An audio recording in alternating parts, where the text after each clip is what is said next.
ካብ ዘኸርታት ንእስነት ሓደስ ኣብ ዝበዝሕ ገዛውቲ ክልተ ተደጋገምቲ ጠባያት ነይሮም ንሳቶም ከዓ ንግርም ዝበለት ሰበይትን ኣብ ዘይ ጉዳይ ምእታው ዝፈቱ ሰብኣይን እዮም ከም ገለ ዕድል ተዘየርካ ድማ እዞም ክልተ ኣርባዕተ ኮይኖም ክጽንሑኻ ይኽእሉ እዮም ብዝኾነ ኣደይ ትብለጥ ነዊሕ ዝመልሓሰ ቀጢን ዝጠባየን ሰበይቲ እየን ነይረን ተላኢኽ ካብ ትኸደሉ እዋን ኣደይ ትብለጥ እንዳበይ ሃይልስ ናይ ሚካኤል ጸበል ኣለና እሞ ምሳሕ ምሳና ኢለናኽን ትብለን ቆዊለን ጠሚተን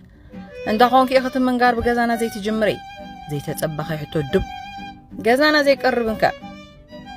سقيله بيت خباب تصاص لزنبركي يقتله انت خونكي اخ بامه تلا اخني لكي ابيخي نابنت اتلو حجي بارزي لنت خوين جازا خنعداغ حموس يزخون دلو نساها ما روحو انديو امنقدخا عاولو خروبنيهم اي عصاكم بر بنفسقي واي عوالدي خزبلكي كابت عبحاو زعول دلي ورتهم صدرخ السقديم زبلو غزاوت ملو እና ተበጥበጠሲ ስቁሎም ሪዩ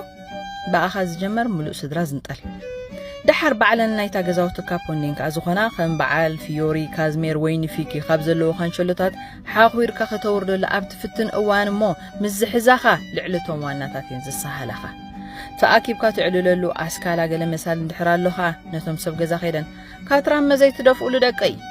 ተበፅቢፅና እኳ ኢለ ንጉስጉሶም ካልካ ኣወር ሓውዝ መጽም ዝነበሩ ኮንታተርና ማይን ሊችን ዝቆጻጸሩ ሰራሕተኛታት ናይ ዘብራህናይን ዘይሰተናይን ይኹም ተኽፍሉና ዘለኹም ኢለን መሬት ሓዊ ይገብራ ንሳቶምካ ኣትና ድናፍት ቤት ጽሕፈት ከድክን እንዶ ጥርዓንክና ኣቕርባ ክብሉ ከይተሰማምዑ ፈላለዩ ወረ ዘረባ ጸሊኦምሲ ንሰን ገዛብ ዝህልዋሉ ሰዓት ኣጽኒዖም ይመጹ ምንባሮሚ ኣደይ ትብለጥ ዝቕበላላ ሰንበት ፌስቲቫልና እንድያ ነይራ ብውሕዱ ክሳብ ሰዓት 6 ኩሉ ጸወታታት ብኽብ ዝበለ ድምፂ ክትጻወቱ ዕድል ስለ ትረክብ ማለት እዩ ሕጂ ክሓስቦን ከለኹስ ጽላኣት ናይ ቆልዑ ዲ ነይርወን ወይ ስራሕን ስእና ነይረን እንድዒ ኣደይ ትብለጥ ሽኮር ከምዛ ራድዮ ንጎ ሰዓት 8 ተወሊዕን ሙሉእ መዓልቲ ክዛረባን ክቋየቋኑ ዒለን ሰዓት 9 ተኻጠፍኣ ነይረን ድምፀን ከይተሰምዐን ተውዒሉ ኣደይ ትብለጥ ሓይመን ከይኮና ኢለና ንስቲ ገዛውትና ደሃይን ክገብራ ንገዝአን ኸዳ ነይረን ካብቲ ዝገርመኒ ነገር ግን ናይ ሰብኣይንን ደቀንን ነገር እዩ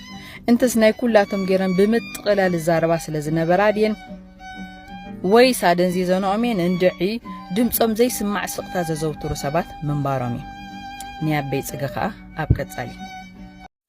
ካብ ዘኸርታት ንእስነት ሓደስ ኣብ ዝበዝሕ ገዛውቲ ክልተ ተደጋገምቲ ጠባያት ነይሮም ንሳቶም ከዓ ንግርም ዝበለት ሰበይትን ኣብ ዘይ ጉዳይ ምእታው ዝፈቱ ሰብኣይን እዮም ከም ገለ ዕድል ተዘየርካ ድማ እዞም ክልተ ኣርባዕተ ኮይኖም ክጽንሑኻ ይኽእሉ እዮም ብዝኾነ ኣደይ ትብለጥ ነዊሕ ዝመልሓሰ ቀጢን ዝጠባየን ሰበይቲ እየን ነይረን ተላኢኽ ካብ ትኸደሉ እዋን ኣደይ ትብለጥ እንዳበይ ሃይልስ ናይ ሚካኤል ጸበል ኣለና